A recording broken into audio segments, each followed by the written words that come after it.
Praise the Lord. அன்பரும் இன்பருமாகிய இயேசு கிறிஸ்துவின் நாமத்தில் எல்லோருக்கும் என்னுடைய அன்பின் வாழ்த்துக்கள்.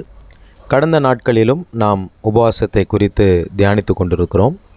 பிரத்யேகமாக மோசேயினுடைய முதல் உபவாசத்தை குறித்து நாம் கடந்த நாட்களில் தியானித்தோம்.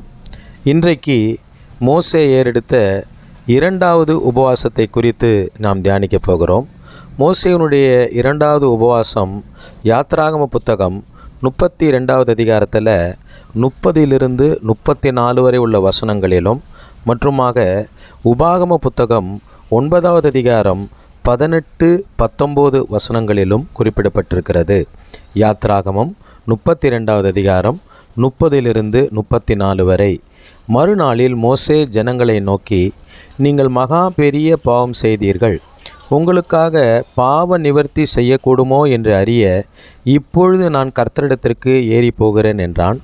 அப்படியே மோசே கர்த்தரிடத்திற்கு திரும்ப போய், ஐயோ, இந்த ஜனங்கள் பொன்னினால் தங்களுக்கு தெய்வங்களை உண்டாக்கி மகா பெரிய பாவம் செய்திருக்கிறார்கள். ஆகிலும் தேவரீர் அவர்கள் பாவத்தை மன்னித்து அருளுவீரானால் மன்னித்தருளும், இல்லாவிட்டால் நீர் எழுதின உம்முடைய புஸ்தகத்திலிருந்து என் பேரை கிறுக்கி போடும் என்றான். அப்பொழுது கர்த்தர் மோசேயை நோக்கி, எனக்கு விரோதமாய் பாவம் செய்தவன் எவனோ அவன் பேரை என் புஸ்தகத்திலிருந்து கிறுக்கி போடுவேன். இப்பொழுது நீ போய் நான் உனக்கு சொன்ன இடத்துக்கு ஜனங்களை அழைத்து கொண்டு போ. என் தூதனானவர் உனக்கு முன் செல்லுவார்.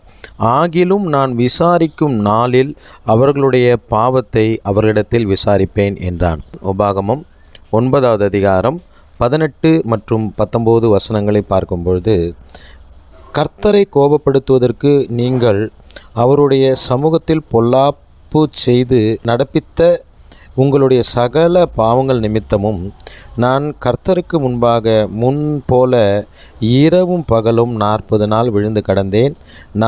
நான் அப்பம் புசிக்கவும் இல்லை, தண்ணீர் குடிக்கவும் இல்லை. கர்த்தர் உங்களை அழிக்கும்படி உங்கள் மேல் கொண்டிருந்த கோபத்திற்கும் உக்கிரத்துக்கும் பயந்திருந்தேன். கர்த்தர் அந்த முறையும் என் மன்றாட்டை கேட்டார் என்று சொல்லி இந்த மோசேயினுடைய இரண்டாவது உபவாசம் இங்கே குறிக்கப்பட்டிருக்கதை பார்க்கிறோம்.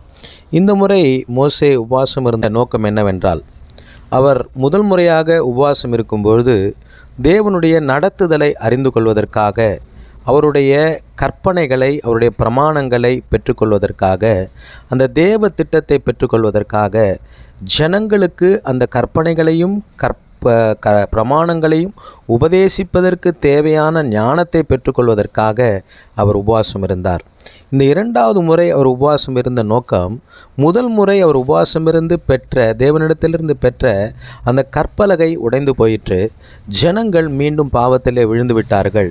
மோசே இங்கே திரும்பி வருவதற்குள்ளாக ஜனங்கள் தங்களுக்கென்று பொன்னினால் ஒரு கன்றுக்குட்டியை வார்ப்பித்து அதை வணங்குகிறவர்களாகவும் இச்சையிலே விழுந்தவர்களாகவும் காணப்பட்டார்கள். அப்போது இந்த சூழ்நிலையில் மோசே அவர்களுக்கு அந்த காரியங்களையெல்லாம் எடுத்து சொல்லி மீண்டுமாக பாவ நிவர்த்தி செய்வதற்காக, பாருங்கள், இங்கே தெளிவாக சொல்லப்பட்டிருக்குது, ஜனங்களை நோக்கி, நீங்கள் மகா பெரிய பாவம் செய்தீர்கள், உங்களுக்காக பாவ நிவர்த்தி செய்யக்கூடுமோ என்று அறிய இப்பொழுது நான் கர்த்தரிடத்திற்கு ஏறி போகிறேன் என்றான்.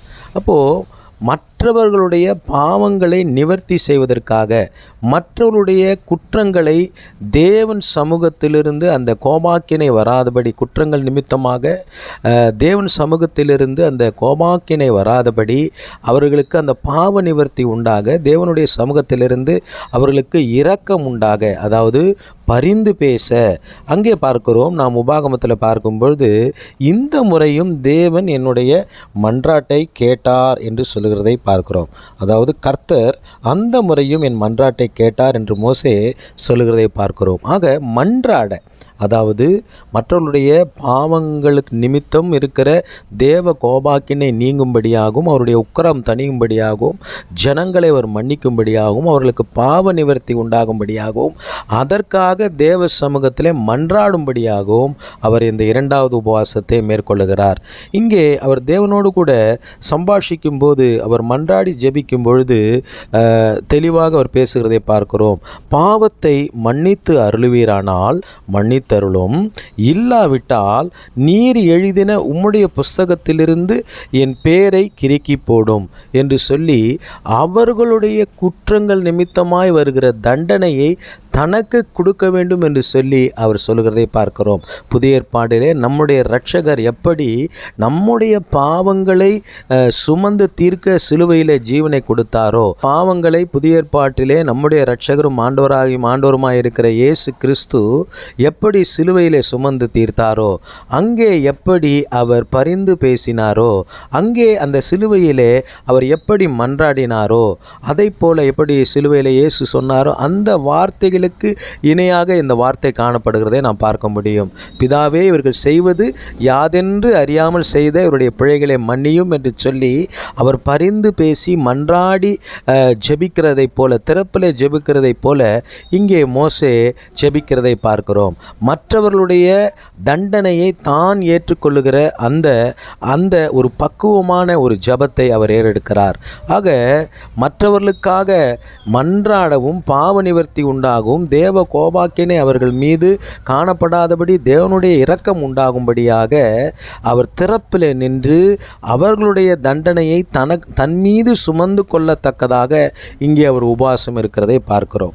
அது மட்டுமல்ல, இந்த உபவாசத்தின் பயனாக ஒரு பெரிய ஆசீர்வாதத்தை மோசே பெற்றுக்கொள்கிறதை பார்க்கிறோம். இங்கே பார்த்தோம் என்று சொன்னால் யாத்திராகமம் 32:34 ஆண்டவர் சொல்லுகிறார், என் தூதனானவர் எனக்கு முன் செல்லுவார். அல்லேலூயா, பிரைஸ் லார்ட். இந்த உபவாசத்தின் மூலமாக மற்றவர்களுக்காக பரிந்து பேசுகிற, மன்றாடுகிற, திறப்பிலே நின்று மற்றவர்களுடைய பாவ நிவர்த்திக்காக தேவனுடைய கோபத்தை அந்த உக்கிரத்தை தணிக்கிற, அந்த கோபாக்கினை அவர்கள் மீது விழாதபடி தேவனுடைய இரக்கம் அவர்களுக்கு கிடைக்கிற இந்த உபவாசத்தின் மூலமாக மோசேவுக்கு கிடைத்த ஒரு பெரிய ஆசீர்வாதம், தூதனானவர் மோசேவுக்கு முன்பாக செல்லுகிறார் என்கிற அந்த அனுபவத்திற்குள்ளாக வருகிறார். தூதனானவர் என்று சொல்லி நாம் வேதத்திலே பார்க்கும் பொழுது அது கிறிஸ்துவையோ அல்லது பரிசுத்த ஆவியானவரையோ குறிக்கிறதை நாம் அறிந்து கொள்ளலாம். ஆக இந்த உபவாசத்தினாலே கிறிஸ்துவானவர் மோசேவை வழி நடத்தும்படியாக முன் செல்லுகிறார் என்று நாம் எடுத்துக்கொள்ள முடியும். அல்லது பரிசுத்த ஆவியானவர் மோசேவை நடத்தும்படியாக முன் செல்லுகிறார் என்று நாம் எடுத்துக்கொள்ள முடியும். ஆக நாம் மற்றவர்களுடைய பாவங்களுக்காக தேவன் அவர்கள் மீது கோபாக்கினியை கொடுக்காமல் தேவன் அவர்கள் மீது இரக்கத்தை காட்டும்படியாக மற்றவர்களுடைய பாவ நிவர்த்தி உண்டாகும்படியாக நாம் பரிந்து பேசி மன்றாடி தரப்பிலே ஜெபிக்கும் பொழுது நமக்கு முன்பாக கிறிஸ்துவானவர், பரிசுத்த ஆவியானவர், அந்த தூதனானவர் நம்மை நடத்தும்படியாக நமக்கு முன்பாக கடந்து செல்வார். எனக்கு பிரியமானவர்களே, மோசே முதல் முறை தேவ திட்டத்தை பெற்றுக்கொள்ள, தேவ திட்டத்தை மற்றவர்களுக்கு சொல்லி வழிநடத்த அவர் உபவாசம் இருக்கிறார்.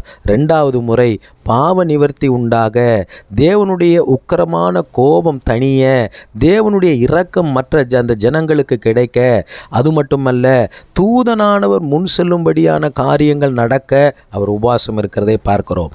நாமும் இப்படிப்பட்ட உபவாசத்தை மேற்கொள்ளுவோம். மற்றவர்களுக்காக பரிந்து பேசுவோம், மற்றவர்களுக்காக தரப்பில் நிற்போம், மற்றவர்களுக்காக மன்றாடுவோம். அப்பொழுது தூதனானவர் நம் முன்பாக நம்மை நடத்தும்படியாக கடந்து செல்வார். பரிசுத்த ஆவியானவர் கடந்து செல்வார், கிறிஸ்துவானவர் கடந்து செல்வார். அவர் நம்முடைய கரத்தை பிடித்து நடத்துவார். இப்படிப்பட்ட மோசே ஏறெடுத்த இந்த உபவாசத்தை நாமும் ஏறெடுப்போம். கர்த்தர் தாமே நம்மை ஆசீர்வதிப்பாராக. கர்த்தருக்கு சித்தமானால் மோசேவினுடைய 3வது உபவாசத்தை குறித்து நாம் வருகிற நாட்களில் தியானிக்கலாம். God bless you. Thank you all.